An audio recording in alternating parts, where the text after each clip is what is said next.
Welcome to ISC. So group D test series ఏదైతే ఉందో ఆ టెస్ట్ సిరీస్ లో క్వశ్చన్స్ డిస్కస్ చేద్దాం. సో ఫస్ట్ క్వశ్చన్ చూద్దాం. Who was the who was the first Indian to be a fellow of the Royal Society of London? So London Royal సొసైటీతో సంబంధం ఉన్న మొదటి భారతీయుడు ఎవరు అని అడుగుతున్నారు. ఆప్షన్స్ లో Srinivas Ramanujan, AC Wadia and CV Raman and PC Mahalanobis ఇచ్చారు. సో మనకి ఏసీ వడియా ఎవరైతే ఉన్నారో సో ఈయనకి దేనితో సంబంధం ఉంది అంటే లండన్ రాయల్ సొసైటీతో సంబంధం ఉన్నదిగా ద ఫస్ట్ పర్సన్ అని చెప్పొచ్చు. The first person from India who is recognized and who is become as a one of the main person in that London Royal Society. అలాగే ఈయన బేసికలీ ఈయన బ్యాక్గ్రౌండ్ వచ్చేసి ship building కి సంబంధించింది. Is engineer and as well as ఈయన ship building కంపెనీకి సంబంధించిన ఆయన. So he is associated with that royal company. The next one, springing tiger a study of revolutionary is a biographical work of. So మనకి springing tiger a study of revolutionary అనేది ఎవరిపైన ఆధారపడిన చరిత్ర అని అడుగుతున్నారు. సో మనకి ఆన్సర్ వచ్చేసి Subhash Chandra Bose. So option C is a correct answer. అలాగే I am an atheist. So I am atheist అనే బుక్ ని రాసింది ఎవరు అంటే మనకి భగత్ సింగ్. భగత్ సింగ్ కానీ, చంద్రశేఖర్ ఆజాద్ కానీ, లేకపోతే మనకున్న సుభాష్ చంద్రబోస్ కానీ they are very popular in Indian national movement. భారత జాతీయ స్వాతంత్రోద్యమంలో చాలా పాపులర్ అని చెప్పొచ్చు. ఆల్రెడీ డిస్కస్ చేస్తున్నాం కాబట్టి నేను ఒక్కసారి క్విక్గా మీకు రివైజ్ ఇస్తాను. ఒకటి, మనకి భగత్ సింగ్ గురించి మనం ఎక్కువగా గుర్తుపెట్టుకోవాల్సింది ఏది అంటే లాహోర్ అటాక్స్ కానీ, తర్వాత భారతదేశంలో చిన్న వయసులోనే ఉరి తీయబడ్డ వన్ ఆఫ్ ద పర్సన్ గా మనం ఎవరిని చెప్పొచ్చు అంటే భగత్ సింగ్ ని చెప్పొచ్చు. అలాగే ఇంక్విలాబ్ జిందాబాద్ అనే నినాదాన్ని కూడా ఇచ్చింది ఎవరు అంటే మనకి భగత్ సింగ్ గుర్తుపెట్టుకోండి.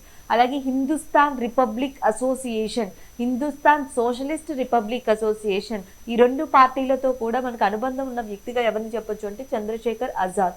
సుభాష్ చంద్రబోస్ కి అనుబంధం ఉన్న పార్టీ ఏది అంటే మనం ఫార్వర్డ్ బ్లాక్ పార్టీ అంటాం. ఇండియన్ నేషనల్ ఆర్మీ అనేది బలోపేతం కావడానికి దాంట్లో Jhansi and as well as Subhash, next వచ్చేసి మనకి గాంధీ అండ్ నెహ్రూ అనే రెజిమెంట్ ఏర్పడడానికి కూడా సుభాష్ చంద్రబోస్ కారణం అని మనం గుర్తుపెట్టుకోవాలి. So the next one,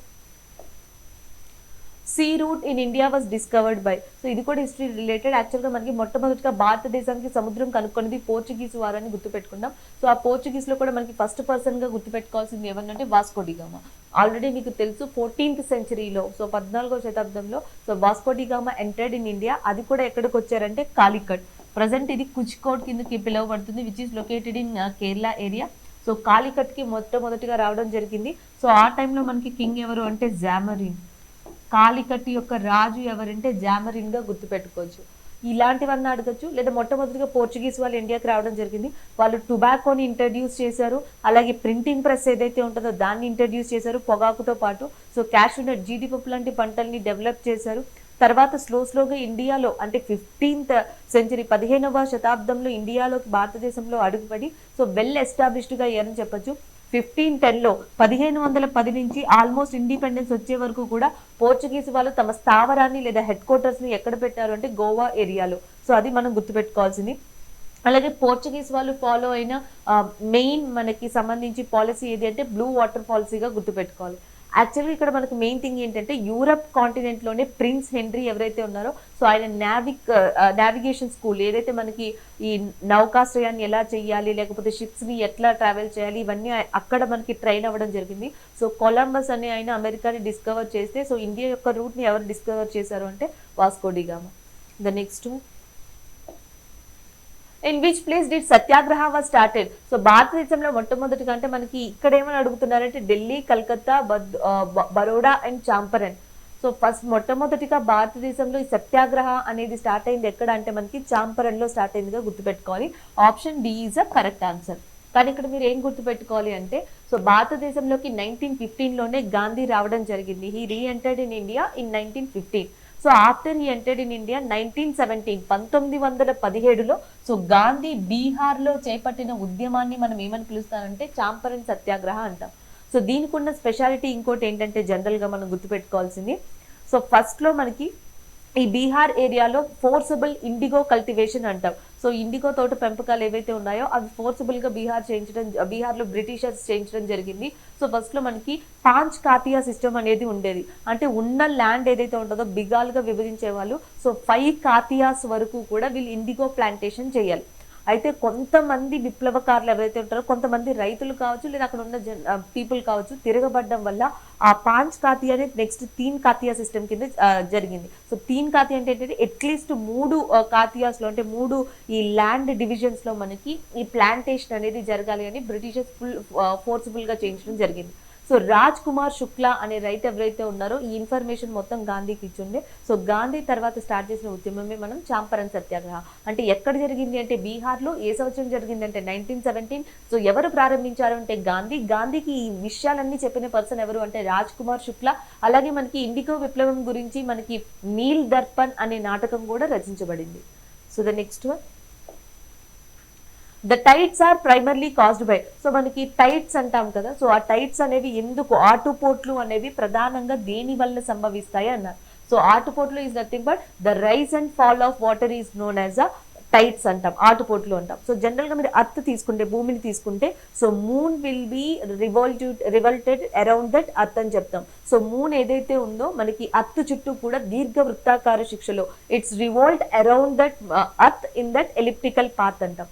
so ఇలా తిరిగినప్పుడు ఏమవుతుందంటే జనరల్గా ఇది అర్త్ దగ్గరికి వచ్చినప్పుడు it will attract that water. So వాటర్ని కానీ మిగతా వాటిని కానీ అట్రాక్ట్ చేసుకోవడం జరుగుతుంది, ఆకర్షించడం జరుగుతుంది because of a moon gravitational force. So చంద్రుడి యొక్క గురుత్వాకర్షణ బలం వల్ల the water will be rises again the water will be rises. కానీ earth is also have at the same time attraction power. So భూమికి కూడా అదే టైంలో గురుత్వాకర్షణ శక్తి అనేది ఉండడం వల్ల so the water will be fall, again the water will be fall. The rise and fall of water is nothing but tides. So నీళ్లు ఏవైతే ఉంటాయో సముద్రంలో లేదా మహాసముద్రాల్లో ఒక్కసారిగా ఇట్లా పైకి లేచి మళ్ళీ కిందకి ఏవైతే పడతాయో వాటిని ఆటుపోట్లు అంటాం. The rise and fall of water is exactly happen because of a gravitational force which is existed between moon and earth. చంద్రుడు మరియు భూమికి మధ్య ఉండే గురుత్వాకర్షణ బలం వల్ల కావచ్చు, గురుత్వాకర్షణ శక్తి వల్ల కావచ్చు. సో ఈ సముద్రంలో ఆటుపోట్లు ఏర్పడతాయని మనం గుర్తుపెట్టుకోవాలి. ఇది రీజన్. అయితే ఇక్కడ ఏమని అడుగుతున్నారు, it is gravitational force of the moon, gravitational force of the sun, gravitational force of the earth. ఇక్కడ మనకి గురుత్వాకర్షణ శక్తి భూమికి కూడా ఇచ్చారు. సో అసలు మొట్టమొదటిగా ఇది ఏర్పడేది దేని వల్ల అంటే మనకి ఈ సిస్టమ్ అనేది స్టార్ట్ అయ్యేదే మూన్ యొక్క అట్రాక్షన్ ఫోర్స్ వల్ల. కాబట్టి ఆప్షన్ వచ్చేసి A is a correct answer, gravitational force of the moon. కానీ గ్రూప్ డికి ఎలాంటి క్వశ్చన్స్ ఇస్తారు అంటే మేబీ ఇలాంటి కాన్సెప్ట్ క్వశ్చన్స్ కన్నా సో గ్రూప్ డి స్టాండర్డ్లో ఎట్లాంటి క్వశ్చన్స్ అడగచ్చు అంటే భారతదేశంలో మనకి టైడల్ రివర్ ఏది అని అడుగుతారు. భారతదేశంలో టైడల్ రివర్ ఏది, which river is called as a tidal river in India. So that is nothing but హుగ్లీగా మనం గుర్తుపెట్టుకోవాలి, which is located in Calcutta, West Bengal. ఇంకోటి వచ్చేసి మనకి in India highest tidal port ఏది అని అడుగుతారు. ఆల్రెడీ మీకు తెలుసు Kandla. Kandla is the highest tidal port in India which is located in Gujarat. And Kandla port name change చేశారు, దాన్నే దీన్ దయాల్ పోర్ట్ అని కూడా పిలుస్తారు, దీన్ దయాల్ ఓడరేవు. సో అది హైయెస్ట్ టైడల్ పోర్ట్ అవుతుంది. అండ్ హైయెస్ట్ టైడల్ రివర్ వచ్చేసి మనకి హుగ్లీగా గుర్తుపెట్టుకోండి. The next one, so which state is recently organized first ever bird festival Kalrao at the Nagi Nakti bird sanctuary? మొట్టమొదటిసారిగా నాగి నక్తి పక్షుల అభయారణ్యం కల్రావ్ పక్షి పండుగను ఏ రాష్ట్రం నిర్వహించింది అని అడుగుతున్నారు. సో యాక్చువల్ క్వశ్చన్ ఏంటంటే మనకి రీసెంట్ గా ఒక స్టేట్ కల్రావ్ పక్షి పండుగ అనే దాన్ని స్టార్ట్ చేసింది. అది కూడా ఎక్కడ అంటే మనకి నాగి నక్తి పక్షుల అభయారణ్యం, that's a bird sanctuary. So ఎక్కడ స్టార్ట్ చేశారని అడుగుతున్నారు. That is a Bihar. So బీహార్లో రీసెంట్గా కల్రావ్ ఫెస్టివల్ అనేది జరిగింది. ఆర్కిటిక్ ప్రాంతాల నుంచి, సెంట్రల్ ఏషియా ప్రాంతాల నుంచి, అంటే మధ్య ఆసియా ప్రాంతాల నుంచి చాలా పక్షులు ఈ ప్రాంతాలకి వలస వస్తాయి. సో అలా వచ్చిన వాటిలో మనకి ఈ కల్రావ్ పక్షి ఈ జాతికి చెందినవి కానీ సో డిఫరెంట్ జాతులు ఆల్మోస్ట్ మనకి 36 డిఫరెంట్ కైండ్ ఆఫ్ స్పీషియస్ ఏవైతే ఉంటాయో అవన్నీ ఇక్కడికి రావడం జరుగుతుంది. సో వాటిని రిప్రజెంట్ చేసే విధంగా సో మనకి బీహార్లో ఈ ఫెస్టివల్ నిర్వహించడం జరిగింది. So the next one, which of the following seas has maximum salinity? So మనకి జనరల్గా నార్మల్ నీరు యాజ్ వెల్ యాజ్ సముద్రపు నీరు తీసుకున్నాం అనుకోండి. సో 1 లీటర్కి మనకి ఈ నార్మల్ వాటర్కి అండ్ 1 లీటర్ సముద్రపు వాటర్కి మ్యాక్సిమం సో ఎంత సాలినిటీ డిఫరెన్స్ ఉంటుందంటే 1:32 అంత. అంటే నార్మల్ 1 లీటర్ ఆఫ్ వాటర్లో 1% ఉప్పు అనేది మనకి ఉంటే, లవణీయత అనేది ఉంటే, సో మనకి సముద్రం వాటర్లో లవణీయత సాలినిటీ వచ్చేసి 1 లీటర్ ఆఫ్ వాటర్కి సో ఆల్మోస్ట్ 30 గ్రామ్స్ వరకు, లేకపోతే 30% వరకు, లేదా 32% వరకు ఉంటుంది. అంత డిఫరెన్స్ ఉంటుంది అది సముద్రంలో ఉన్న లవణీయతకి లేకపోతే నార్మల్ వాటర్ మినరల్ వాటర్ ఉన్న లవణీయతకి. అయితే ఈ సముద్రాలలో అండ్ మహాసముద్రాలు ఏవైతే ఉంటాయో అవి ఉండే ప్రాంతాన్ని బట్టి కొన్ని వచ్చేసి మనకి భూమధ్య రేఖ దగ్గర ఉంటాయి, కొన్ని వచ్చేసి ధృవాల దగ్గర ఉంటాయి. Some are located in equatorial area, some are located in polar area. అవి ఉండే వాతావరణం కానీ, వాటి చుట్టూ ఉండే పరిస్థితులు కానీ, ప్రదేశాన్ని బట్టి కానీ వాటి యొక్క లవణీయత అనేది ఆ పెరుగుదల లేదా తగ్గుదల దాని యొక్క హైయెస్ట్ పర్సంటేజ్ లేదా లోయెస్ట్ పర్సంటేజ్ డిపెండ్ అయి ఉంటుంది. ప్రతి సముద్రం కూడా ఒక సెట్టైన్ లవణీయతని, శాలినిటీని కలిగి ఉంటుంది. అయితే ఏ సముద్రం అంటే ఏ సీ మనకి మాక్సిమం శాలినిటీ ఎక్కువ ఉంటుందని అడుగుతున్నారు. ఆప్షన్స్ లో red sea, Baltic sea, dead sea and white sea. So మనకి డెడ్ సీ ఏదైతే ఉందో, so dead sea consist of maximum salinity. So మనకి ఎక్కువగా లవణీయత ఉండే ప్రదేశం ఏది అంటే సో దాన్ని డెడ్ సీగా గుర్తుపెట్టుకోవాలి.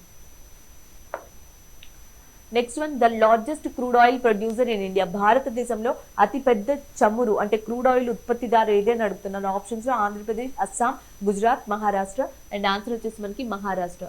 సో మహారాష్ట్ర ఎక్కువగా మనకి బాంబే ఆయిల్ రిఫైనరీ కావచ్చు, సో ఇలాన్ని ప్రాంతాల నుంచి కూడా ఎక్కువగా మనకి క్రూడ్ ఆయిల్ అనేది సరఫరా అవుతుంది. సెకండ్ థింగ్ వచ్చేసి భారతదేశంలో ఓల్డెస్ట్ క్రూడ్ ఆయిల్ రిజర్వ్ అనేది ఎక్కడుందంటే మనకి అస్సాంలోని దిగ్బాయ్ ప్రాంతంలో ఉంది. సో ఇవి మనం గుర్తుపెట్టుకోవాల్సినవి. The next one, foreign aid will B.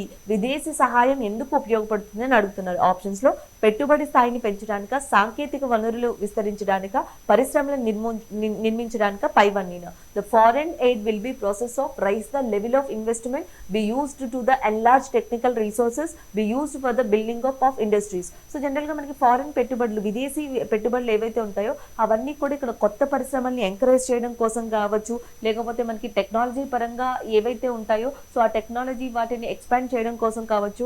Next వచ్చేసి మనకి ఇన్వెస్ట్మెంట్ యొక్క ఏదైతే పొజిషన్ ఉందో దాన్ని పెంచడం కోసం కావచ్చు. ఇవన్నీ కూడా దీంట్లో ఇంక్లూడ్ అయి ఉంటాయని చెప్పొచ్చు.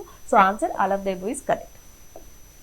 Next one, bank rate is the rate of at which. So bank rate అనగా ఏంటి అని అడుగుతున్నారు. So bank rate is nothing but the reserve bank of India gives credit to the commercial banks. So మనకి వాణిజ్య బ్యాంకులు ఏవైతే ఉంటాయో ఆ వాణిజ్య బ్యాంకులకి రిజర్వ్ బ్యాంక్ ఆఫ్ ఇండియా ఇచ్చే రుణాలు ఏవైతే ఉంటాయో ఆ రుణాల రేటుని మనం ఏమని పిలుస్తున్నామంటే బ్యాంక్ రేట్ అని చెప్పి పిలుస్తున్నాం. So the next one, what is the maximum gap permissible between two sections of a parliament. So general గా మనకి లోక్సభ, రాజ్యసభ ఏవైతే ఉంటాయి పార్లమెంట్ సెక్షన్స్ జరుగుతూ ఉంటాయి. సో మనకి బడ్జెట్ సెక్షన్ అని చెప్పేసి, వింటర్ సెక్షన్ అని ఇలా జరుగుతూ ఉంటాయి. సో ఒక సెక్షన్ కి ఇంకొక సెక్షన్ కి వచ్చేసి మనకి మినిమం టైం పీరియడ్ అనేది ఉండడం జరుగుతుంది. అయితే ఇక్కడ ఏమైనా అడుగుతున్నారంటే ఒక సెక్షన్ అయిపోయిన తర్వాత వేరే సెక్షన్ స్టార్ట్ చేసే ముందు అంటే ఎన్ని నెలల లోపు సెక్షన్ స్టార్ట్ చేయాలని అడుగుతున్నారు. The maximum time period between the two sections of a parliament is 6 months. ఈ 6 months ఇంకో దానికి కూడా వర్తిస్తుంది. జనరల్ గా మనకి ఏదో ఒక హౌస్ ఆఫ్ అ పార్లమెంట్, అది లోక్సభ కావచ్చు, రాజ్యసభ కావచ్చు, జనరల్ గా లోక్సభే తీసుకోవాలి. సో లోక్సభ కనుక మనకి అమలులో లేనప్పుడు, వర్కింగ్ లో లేనప్పుడు సో ఈ యాక్ట్స్ చేసే అధికారం ఎవరికి ఉంటుందంటే president of India on the name of ordinance. So ordinance యొక్క మాక్సిమం టైం పీరియడ్ కూడా మనకి ఎంత అంటే 6 months గా చెప్పొచ్చు. So the next one, who of the following was the first railway minister of independent India. So మనకి భారతదేశానికి స్వతంత్రం వచ్చిన తర్వాత మొట్టమొదటి రైల్వే మినిస్టర్ ఎవరని అడుగుతున్నారు. సో ఆన్సర్ వచ్చేసి జాన్ మాతాయ్. సో ప్రస్తుతం ఉన్న రైల్వే మినిస్టర్ ఎవరు అంటే పీయూష్ గోయల్. అలాగే ఫస్ట్ ఫీమేల్ రైల్వే మినిస్టర్ ఎవరు అంటే మమతా బెనర్జీ. సో ఈ మూడింటిని గుర్తుపెట్టుకోండి. Which of the following articles describes about the person voluntarily acquiring citizenship of a foreign state not to be citizens? ఇక్కడ ఏమైనా అడుగుతున్నారంటే భారత పౌరులు ఎవరైనాను విదేశీ పౌరసత్వాన్ని స్వీకరించినప్పుడు సహజంగానే భారత పౌరసత్వాన్ని కోల్పోతారు. అది ఏ ఆర్టికల్లోకి వస్తుంది అని అడుగుతున్నారు. యాక్చువల్గా మనకి 5 to 11 ఏవైతే ఉంటాయో ఈ 5 to 11 అనేవి పార్ట్ 2 రెండో విభాగంలో ఉంటాయి. సో ఇవి ఏం చెప్తున్నాయంటే సిటిజన్షిప్, పౌరసత్వం గురించి చెప్తున్నాయి. ఆర్టికల్ 5 కానీ, ఆర్టికల్ 6 కానీ, ఆర్టికల్ 7 కానీ, ఆర్టికల్ 8 కానీ ఈ 4 ఏం చెప్తాయంటే how citizenship will be acquired, భారతదేశ పౌరసత్వం ఎలా వస్తుందో ఇవి చెప్తాయి. భారతదేశ పౌరసత్వం ఎలా ఉంటుందని ఇవి చెప్తాయి. సో ఆర్టికల్ 9 ఏం చెప్తుంది అంటే సో ఇప్పుడు సపోజ్ నాకు సిటిజన్షిప్ ఉంది అనుకోండి, నేను ఐఎమ్ ఇండియన్ సిటిజన్. సో జనరల్గా ఏంటంటే నేను ఏ ఫారెన్ సిటిజన్షిప్ తీసుకున్నా సరే ఆటోమేటిక్గా ఏమవుతుందంటే ఇండియన్ సిటిజన్షిప్ అనే దాన్ని సహజంగానే కోల్పోతాను. సో ఇలా కోల్పోతాను అని చెప్పేసి పర్టికులర్గా ఎక్కడ మెన్షన్ చేసిందని అడుగుతున్నారు. ఆర్టికల్ 9. సో 9th ఆర్టికల్లో ఇది మెన్షన్ చేసింది. What is the authorised share capital of the Oriental Insurance Company Limited. Oriental Insurance Company Limited యొక్క ఆథరైజ్డ్ షేర్ ఎంత అని అడుగుతున్నారు. ఆన్సర్ వచ్చేసి మనకి 5,000 crores.